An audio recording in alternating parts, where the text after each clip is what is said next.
To start off, simply just go to blogger.com, and with your Google account, you can click on create your blog. We're going to go ahead and sign into your Google account. I'm going to use this one right here.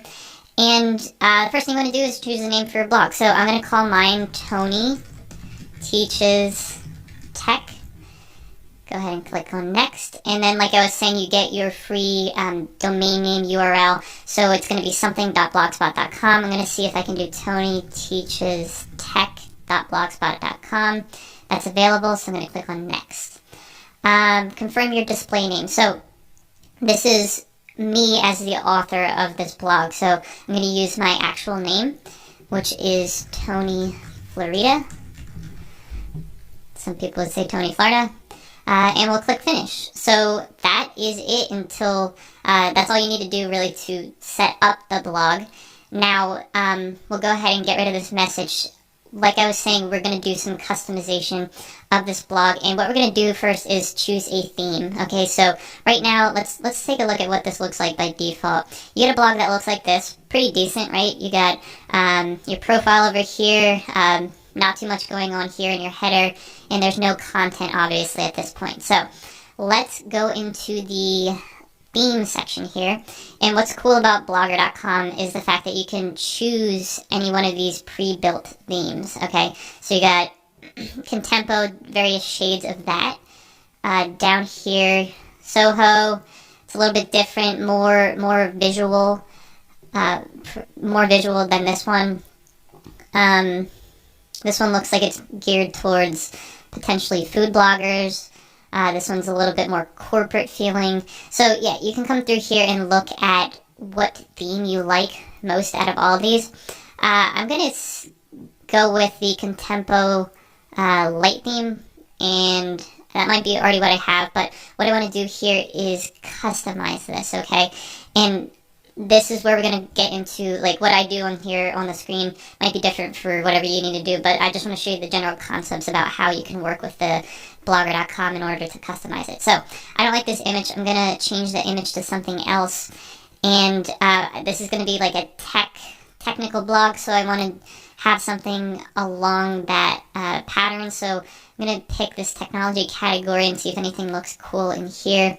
And I kind of like this this digital bits and bytes, ones and zeros. So I'm going to use that for my background instead.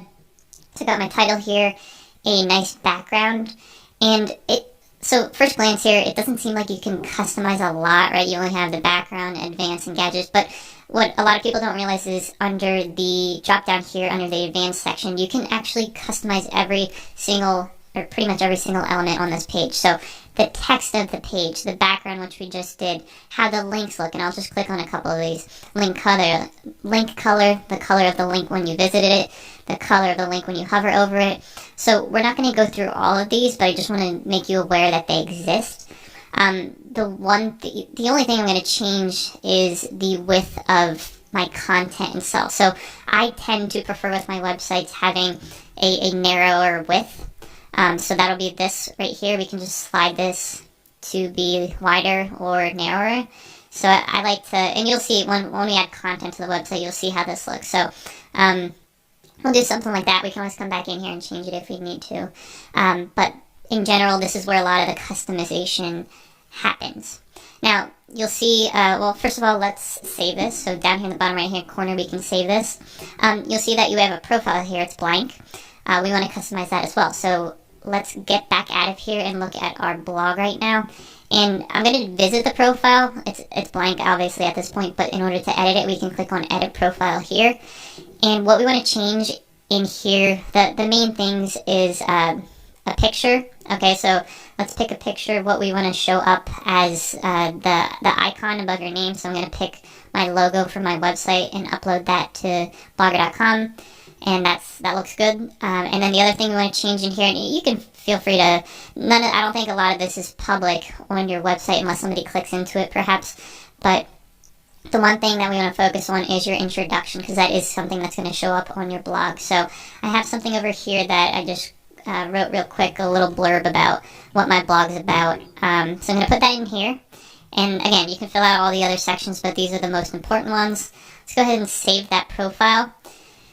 And now when that's finished, we can go look at the blog again. Let's get out of here, look at the blog. You'll see now that we have our logo up here and a little blurb about our website, and we still have the link to the profile. So that looks good. Okay, let's go into here. Now, we're going to look at adding blog posts, okay, which have like a date and a time associated with them, and pages which are more evergreen. Pages... So I think something that a lot of people have difficulty understanding is the difference between a blog post and a page. So a page is just something that exists on your website, like a contact page or an about me page, something like that that's more permanent. And blog posts are new topics that whatever your blog's about. So for me, it would be technology topics. So let me add a couple blog posts, and I won't make you sit through this. I'm just going to use actual blog posts and bring them in. But let me fast forward through this part, and I'll catch back up with you when I have a couple blog posts on here. Oh, and actually, I just realized that I should probably show you how to make a blog post. So once you click on posts, click on new post, and then you'll have your editor here. Just like Microsoft Word or any other word processing that you use. So you can give your blog post a title, call it Hello World, and then you can put your content down here. So, hey, this is my first blog post. Stuff like that. Change all the themes, or the customization, do bold, do italics, make it centered if you want to. So yeah, just like a typical word processor. So, like I was saying, let me add some good-looking content, and then I'll catch back up with you when it's ready. Okay, I'm back. I added one blog post, and I'm about to add the second one here. Looks pretty good. You got your headers, your content, all that stuff. The one thing I did want to point out here is the fact that I highly recommend for the permalink for your blog post to change it from automatic to a custom permalink. So when it's automatic, we're looking at the URL being your domain name / the year, the month, and then they pretty much take the title. My title is How to Stop Spam Comments on WordPress, and just add dashes between those. But I think it's better for search engine optimization purposes to pick whatever your target keyword is for this blog post, whatever you want to show up in search results for. So for this one, I would say WordPress comment spam. Just something a little bit shorter, more concise, and it gets to the point about what this blog post is about. Okay, so, and then once you're ready, you can go ahead and click on publish, confirm that you want to publish it, and now, like I said, we have 2 blog posts on our page, or on our website. So let's go ahead and look at that, what that looks like. We have the same layout, but now we see the content in the middle. So we have how to stop WordPress comments on, or how to stop spam comments on WordPress.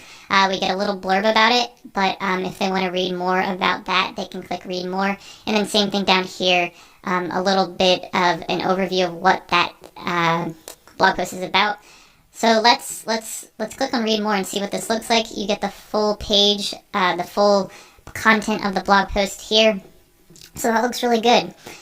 What I like to do is to change the way that this date shows up here. So I want to say like published on January 23rd, 2021 by Tony, or something along those lines. And we can do that. You can customize the layout of your blog posts, individual blog posts. So in order to do that, we can go back to our dashboard for Blogger and go into the layout section again.